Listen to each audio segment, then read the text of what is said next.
തൃശൂരിൽ ലുലു മാൾ വരാൻ വൈകുന്നതിന് കാരണം ഒരു രാഷ്ട്രീയ പാർട്ടിയുടെ ഇടപെടൽ മൂലമാണെന്ന് Lulu group chairman M A. Yusuff Ali.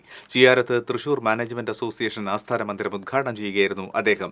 2.5 വർഷം മുൻപ് പ്രവർത്തനം ആരംഭിക്കേണ്ട മാളിന്റെ തുടർ പ്രവർത്തനവുമായി മുന്നോട്ടു പോകാൻ കഴിയാത്തത് ഒരു രാഷ്ട്രീയ പാർട്ടിയിലുള്ള ആൾ അനാവശ്യമായ കേസുമായി മുന്നോട്ടു പോകുന്നതിനാലാണ്.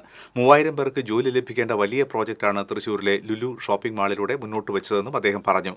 മാൾ നിർമ്മിക്കാൻ സ്ഥലം ഏറ്റെടുത്ത് പ്രവർത്തനം തുടങ്ങിയ ഘട്ടത്തിലാണ് ലുലുവിനെതിരെ കേസെടുത്തത്. ഇപ്പോഴും ആ കേസ് ഹൈക്കോടതിയുടെ പരിഗണനയിലാണ്. 2.5 വർഷമായി ആ കേസ് മുന്നോട്ട് പോവുകയാണ്.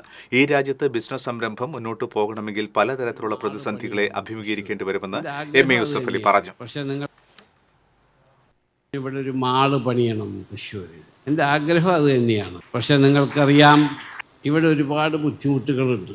ഞാൻ മാള് പണിയാൻ വേണ്ടി സ്ഥലമൊക്കെ ശരിയാക്കി അത് പണിയാൻ ആരംഭം കുറിക്കാൻ നിൽക്കുമ്പോഴാണ് എനിക്കെതിരിൽ പോയിട്ട് കേസ് കൊടുത്തത്. ഇപ്പോൾ ഹൈക്കോടതിയിലാണ് ആ കേസ്. ഒരു പാർട്ടി, ആ പാർട്ടി എന്താണെന്ന് നിങ്ങൾ അന്വേഷിച്ചറിഞ്ഞാൽ മതി. 2.5 കൊല്ലമായി ആ കേസ് നടക്കുകയാണ്. അല്ലെങ്കിൽ എന്നോ ഇവിടെ മാള് വന്നിരുന്നു. ഈ രാജ്യത്ത് പല ബുദ്ധിമുട്ടുകളും ഉണ്ട്. അത് തരണം ചെയ്ത് ഓക്കെ ആയിക്കഴിഞ്ഞാൽ ഞാൻ തീർച്ചയായിട്ടും ഒരു മാൾ ഇവിടെ ആരംഭിക്കുന്നതാണ്.